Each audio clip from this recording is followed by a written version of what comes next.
Praise the Lord.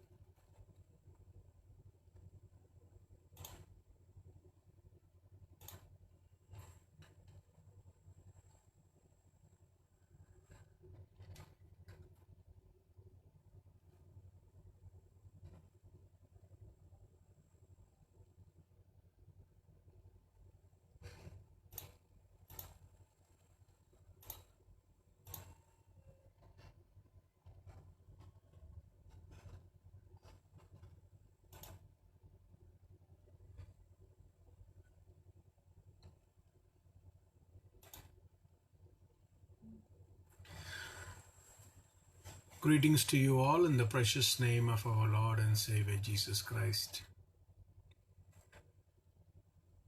आज शाम आपके साथ में रहने के लिए प्रभु ने मेरे जीवन में दिया हुआ यह सुंदर अवसर के लिए मैं प्रभु का धन्यवाद करता हूँ। प्रभु भला है, सच्चा है कर हमारे जीवन में चक्कर देखने के लिए प्रभु हमारे जीवन में एक एक अवसर प्रभु तैयार कर देता है, इसलिए मैं प्रभु का धन्यवाद करता हूँ। आज शाम प्रभु की उपस्थिति में अपने जीवनों को हम समर्पण कर हम प्रार्थना में जाए।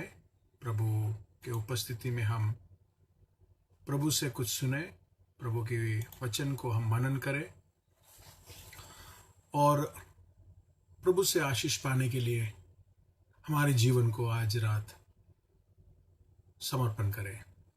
इस तरह आप लोग के साथ में आने के लिए प्रभु ने मुझे मदद किया।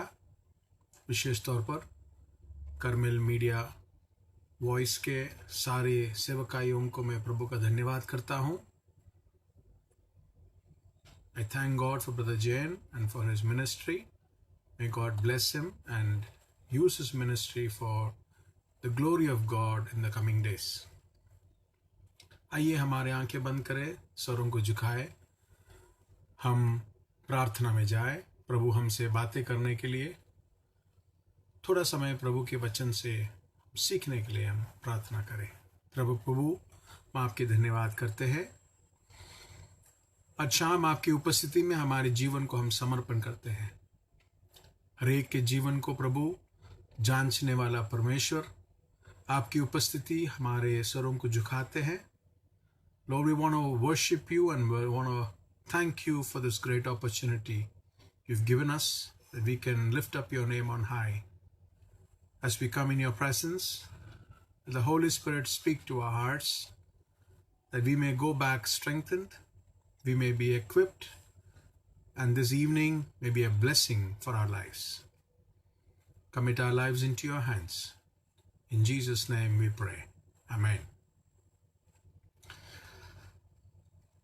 We live in a time where things are getting really bad by the day. We have a pandemic all over the world. People are struggling. At the same time, we live in an era where people are really looking for their own. एक स्वार्थ भरा एक दुनिया में, एक समय में हम जी रहे। अपनी इच्छा, अपनी मर्जी, मेरी सहूलियत, माई कन्वीनियंस, माई विश, ऐसे एक युग में हम आज जी रहे हैं। ऐसे जब जीते समय प्रभु का वचन हमारे से बहुत कुछ बात करता है कि हम जो प्रभु के पीछे, प्रभु के अनुकारी है, we who are the followers of Christ, we are asked to live in a different standard of life. We get hurt and we bear a lot of grudge in our lives. And we live in a time where we see people not ready to let go of that hurt. अगर आपको किसी ने चोट पहुंचाया है तो उस चोट को पकड़कर पालने वाले गुस्सा रखकर, नफरत को पैदा कर कर उसको बढ़ाने वाले एक ऐसे समय में हम जी रहे हैं। आज आपके साथ में जब कुछ बांटने के लिए मैं प्रभु से प्रार्थना कर रहा था, परमेश्वर ने एक भाग की ओर मेरे ध्यान को लेके गया जो आपसे बांटने के लिए मुझे प्रेरणा मिला। The way of the cross is the way of forgiveness. And forgiveness is a thing that has become very scarce now. अब बहुत कम दिखता है। माफ करना, क्षमा करना, दूसरों की गलतियों को माफ कर कर प्यार में बढ़ना, ये पुराने जमाने में हम सुना करते थे। आज के जमाने में उसके बारे में कोई बोलता नहीं है। बहुत कम लोग हैं जो उसको अपने जीवन में लागू करने के लिए तैयार भी होते हैं, क्योंकि उसके साथ साथ बहुत बड़ी कीमत भी चुकाना पड़ता है। It's not easy when we talk about forgiveness. There's always a conflict between our mind and our heart and our desire. We want to love people, but we just cannot forget what they have done. We just cannot forgive them. And we tend to carry that even if it makes us lonely. It takes us to a point where we lose connections, we lose relationships, we lose all kinds of societal ties, family ties, and we risk ourselves to become a scapegoat of that poison of hatred and despair. When we are facing that challenge in our lives, as children of God, as followers of Christ, God gives us a very good medicine, a remedy. He gives us a very straightforward instruction which we have to follow in our lives.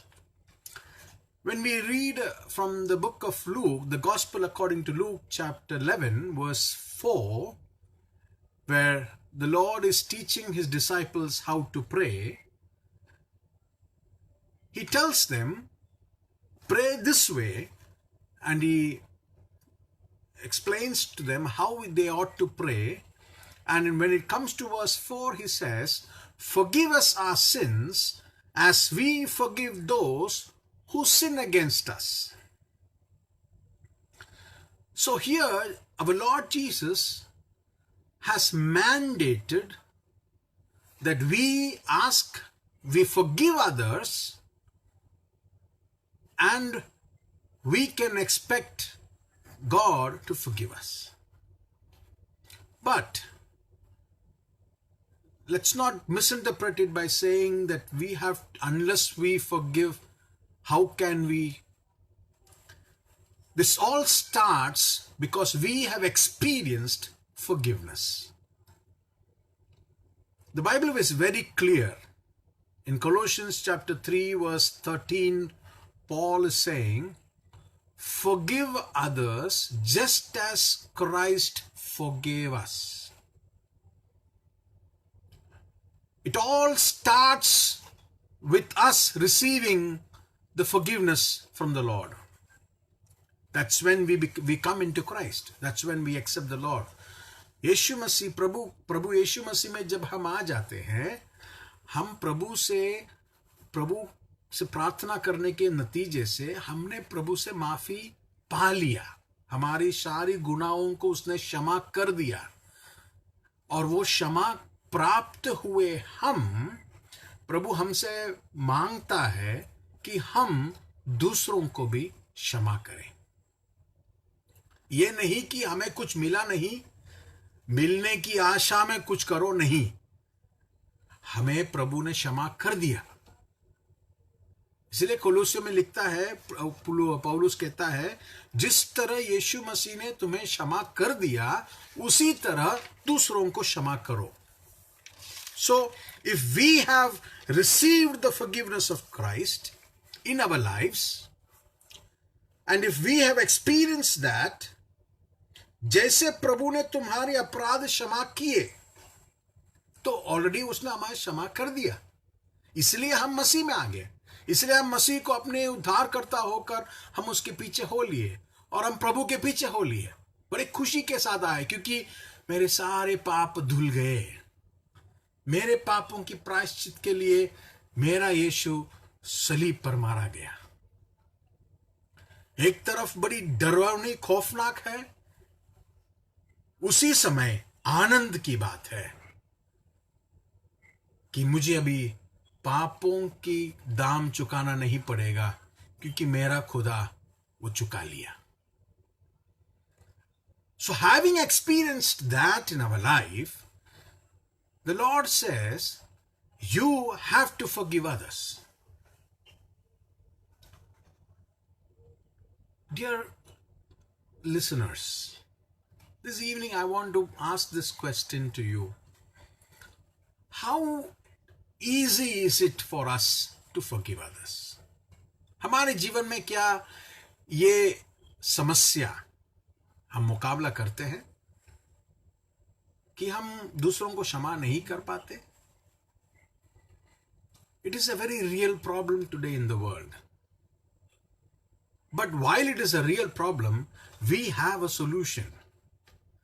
And the solution is through the grace of God, by the power of the Holy Spirit that works in us and who strengthens us, we can forgive others. It is not by our might. It's not by our strength. It's very difficult. When somebody has hurt us so badly and deeply, it is very difficult for us to do that. While it is difficult for us to do that, it is possible because Paul says, I can do all things through Christ who strengthens me. We have experienced that forgiveness on the cross. And having experienced that forgiveness, on a day-to-day life, when we live our life in this earth, there are times when we go wrong. We then go back to the Lord and say, Lord, please forgive me. And we expect God to forgive us. In 1 John chapter 1, we read that if we confess our sins, He is able and just to forgive us from all our unrighteousness. हमारे सारे अधर्मों से हमें क्षमा करने के लिए परमेश्वर शक्तिमान है, पर्याप्त है. तो वो भी हम चाहते हैं, लेकिन हम दूसरों से प्यार से बर्ताव करने में पीछे क्यों हट जाते हैं? प्यारो, ये नफरत की जो बीज है, ये बीज शैतान हमारे जीवन में लाके छोड़ता है. आज मैं आपके सामने ये रखना चाहता हूं कि हम उस बीज को हमारे जीवन से हटाएं. Let us remove that seed of hatred.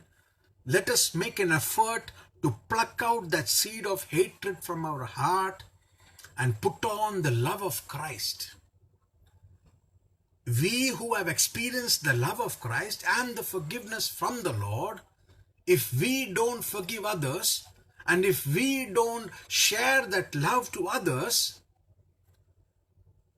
the phrase that the Lord teaches us there, forgive us as we forgive others.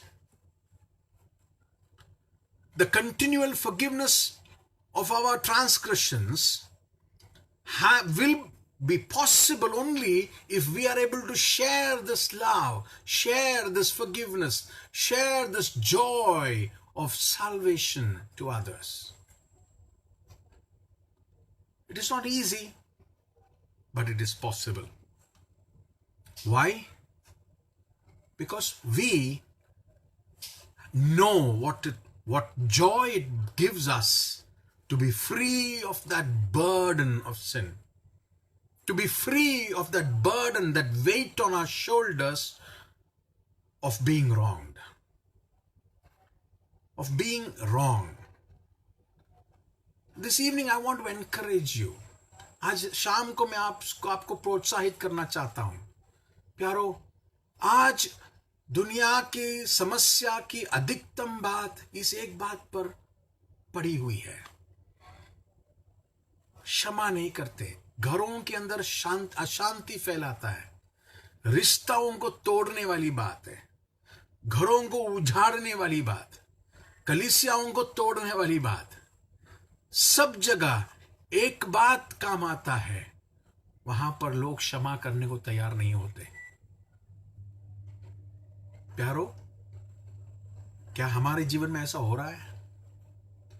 क्या आपके जीवन में ऐसा हुआ है? आप अभी भी वो 20 साल बाद पुरानी बात पकड़कर चल रहे हो जो आपको ठेस पहुंचा था, आपको दुख दिया था, और आपके जीवन में वो घाव इतना गहरा हुआ था कि हमेशा जब उस बात को सोचते हो, उस बात को वापस दोहराते हैं, वापस जीते हैं और उसी दर्द में डूब जाते हैं। प्यारो, मुझे सुनने वाले प्यारो, आपकी परिस्थिति मैं नहीं जानता, लेकिन इतना मैं आपसे कह सकता हूं, प्रभु ने आपसे प्यार किया ताकि आप उस दर्द से आजाद हो जाएं।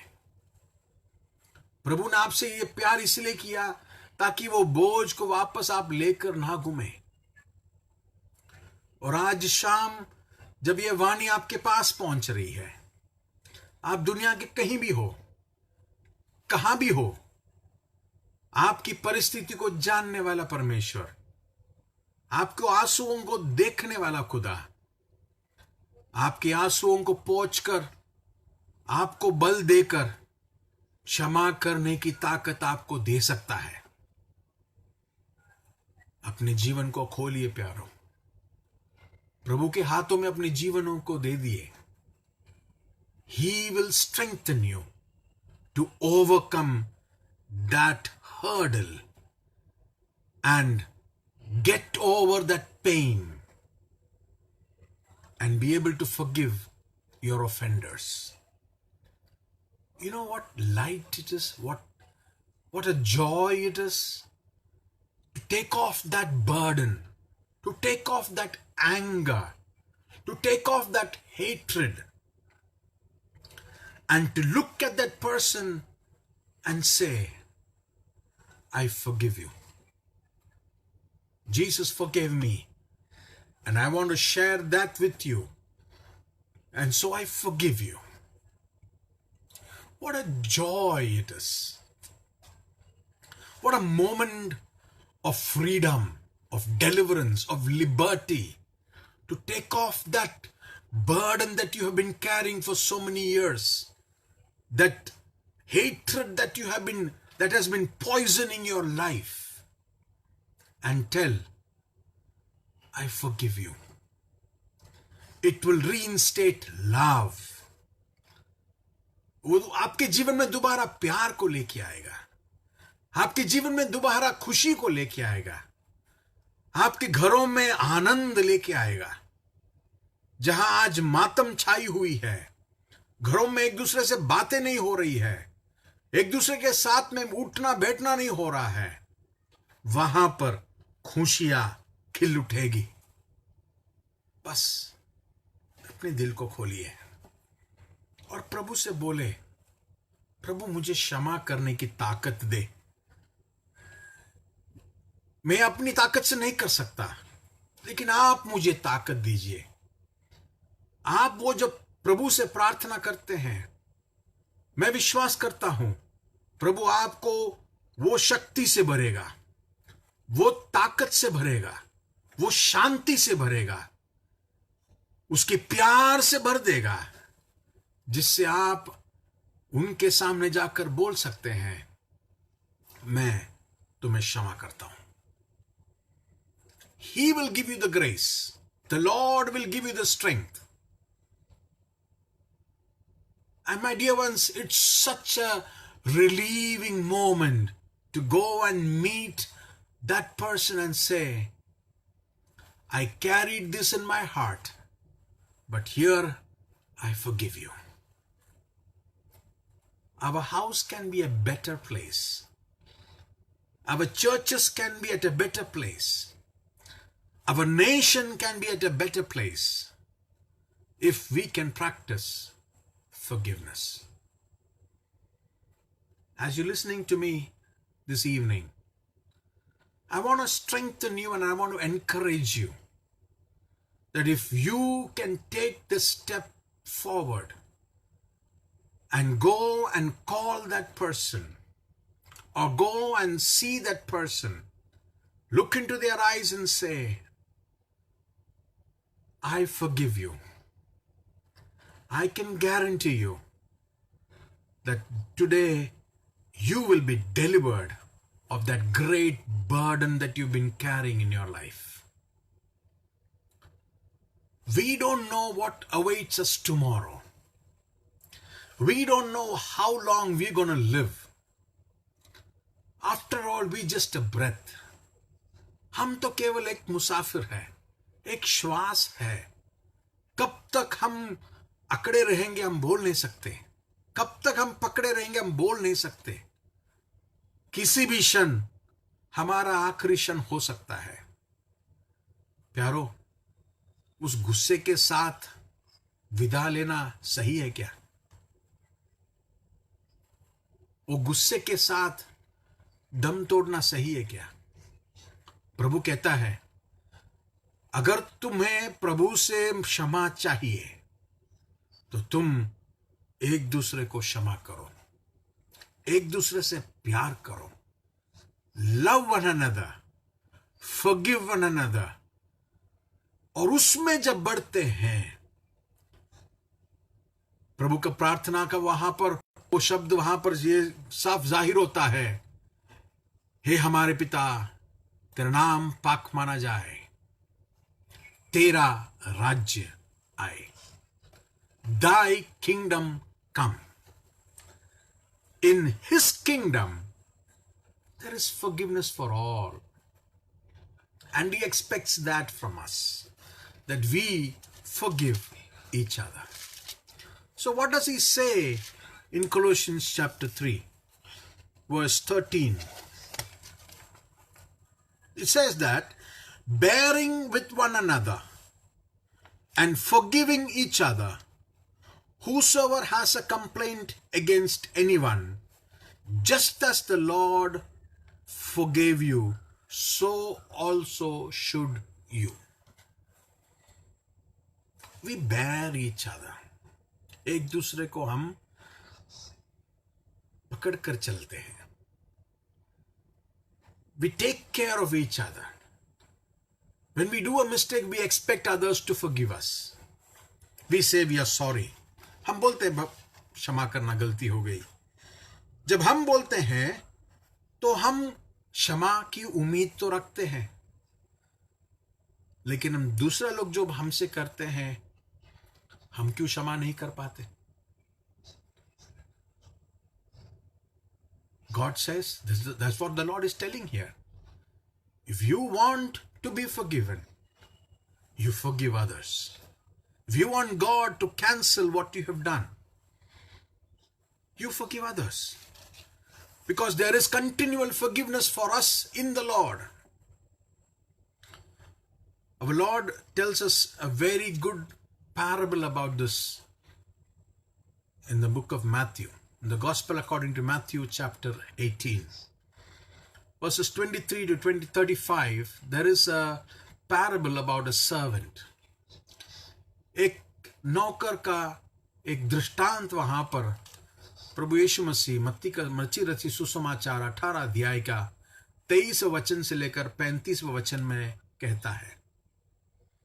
वहां पर वो दास जब अपनी स्वामी के पास जाता है और उसका लेखा लिया जाता है, तो आज के हमारे रुपये के हिसाब से देखा जाए तो वो 1 करोड़ रुपया उस राजा का कर्जदार था। वो दास ने उसके पैर में गिरकर विनती की और कहा, मुझसे तो नहीं होगा राजा। दयालु राजा क्षमा कर दिया और बोला, जा, खुश होकर जा, तेरा कर्ज मैं उतार दिया है। लेकिन वही दास, जब उसके एक दास को मिला जो उससे 10 रुपया का कर्जा रखा था, केवल 10 रुपया, उसने बहुत विनती की, क्षमा करना नहीं है मेरे पास, लेकिन नहीं माना। वहां पर लिखा हुआ उस दृष्टांत में प्रभु इस तरह कहता है, वो राजा उस दास से पूछता है, तुझे इतना क्षमा कर कर मिला, क्या तू अपने दास को क्षमा नहीं कर सका? इसलिए तेरा ये भी मैं क्षमा को मैं रद्द करता हूं, तेरा सब कुछ बेचकर मैं नीलाम कर दूंगा। प्यारो, हम प्रभु से बहुत आशीष पाए हैं। We have received a lot of blessings from the Lord. We have got a lot of chances from the Lord. हम दूसरों को भी एक मौका दें। इतना पाए हुए हम दूसरों को भी एक मौका देने के लिए हम तैयार हो जाएं। If we can do that, God will honor us. He will be pleased in us. इतना ही नहीं, हमारे रिश्तों में भी हम सुधरेंगे। एक दूसरे के साथ में प्यार में बढ़ने के लिए प्रभु हमें मदद करेगा। प्यारो, आपके घर की हालत क्या है मैं नहीं जानता, लेकिन मैं इतना जानता हूं, अगर आप क्षमा करने के लिए तैयार हो, आपका स्थिति बदल जाएगा। अगर आप सच्चे दिल से अपने घर में खुशियां लाना चाहता है, आज शाम एक फैसला करिए, इसी वक्त एक फैसला करिए, मुझे जिसको क्षमा करना है, पूरे दिल से मैं उसको क्षमा करूंगा। प्रभु का वचन और एक बात हमें सिखाता है, केवल क्षमा करना इतना ही नहीं, क्षमा कर कर भूल जाना। हम मुंह से जरूर बोलते हैं कि मैंने क्षमा कर दिया। अक्सर हम बोलते हैं मुझे किसी से कोई गुस्सा नहीं है, मैंने क्षमा कर दिया। लेकिन क्या हम सचमुच भूल जाते हैं? क्या उसको हमारे जीवन से पूरी तरह निकाल देते हैं, या उसको एक बंद कमरे में रख देते हैं कि अगले बार जब वो व्यक्ति हमारे सामने आ जाए, हम मुंह से तो नहीं बोलेंगे कुछ, लेकिन दिल के अंदर ही अंदर वो उभल कर आता है, पुरानी यादें दौड़ कर आती है। अगर ऐसा है तो हमने क्षमा नहीं किए हैं, बस हम मुस्कुराकर छोड़ दिए हैं। सच्ची क्षमा, प्रभु कहता है, मैं तुम्हारे सारे पापों को क्षमा कर दिया और उसे समुद्र के तट पर फेंक दिया, फिर उसको कभी स्मरण नहीं करूंगा। जरा सोचो, अगर परमेश्वर हमारी गुनाहों को दोबारा इस तरह ही स्मरण किया होता तो हमारा हाल क्या होते? हम कोई भी उसकी उपस्थिति में खड़ा रहने के लायक नहीं होते। अगर प्रभु हमारी सारी बातों को भूल दिया है और प्रभु कहता है कि मैं उसे कभी दोबारा स्मरण नहीं करूंगा, हमें भी कुछ ऐसा ही करना पड़ेगा। We will also have to forgive and forget it forever. Not to discuss about it anymore, not to bring it up anymore, but forever forget it and live in harmony and love.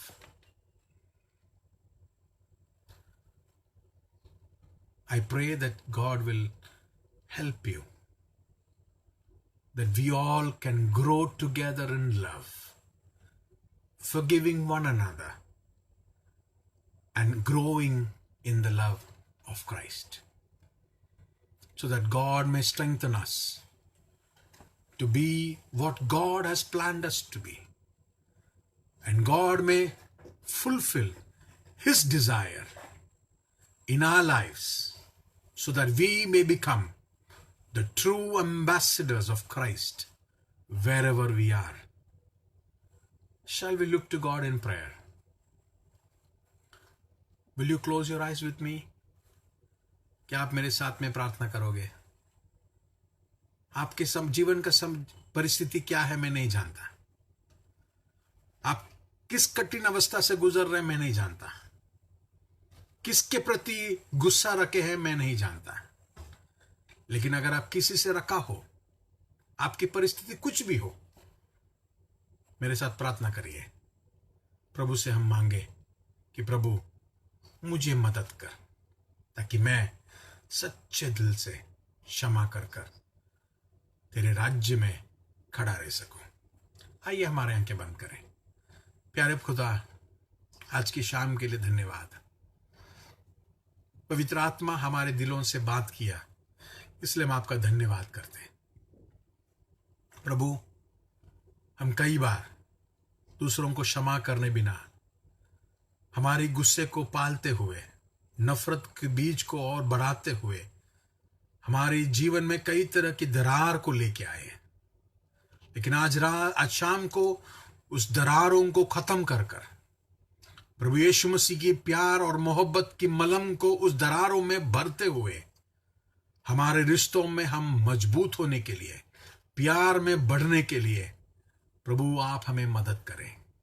Give us the grace to forgive one another, Lord, just as you forgive us, that we may grow in you and be what you want us to be. Thank you for this great opportunity, Lord. Thank you for the Holy Spirit to speaking to us. Strengthen us more and more, that we may walk with you and be found perfect in your presence. Glorify your name. In Jesus' name we pray. Amen. God bless you all, and God be with you till next time. Praise God.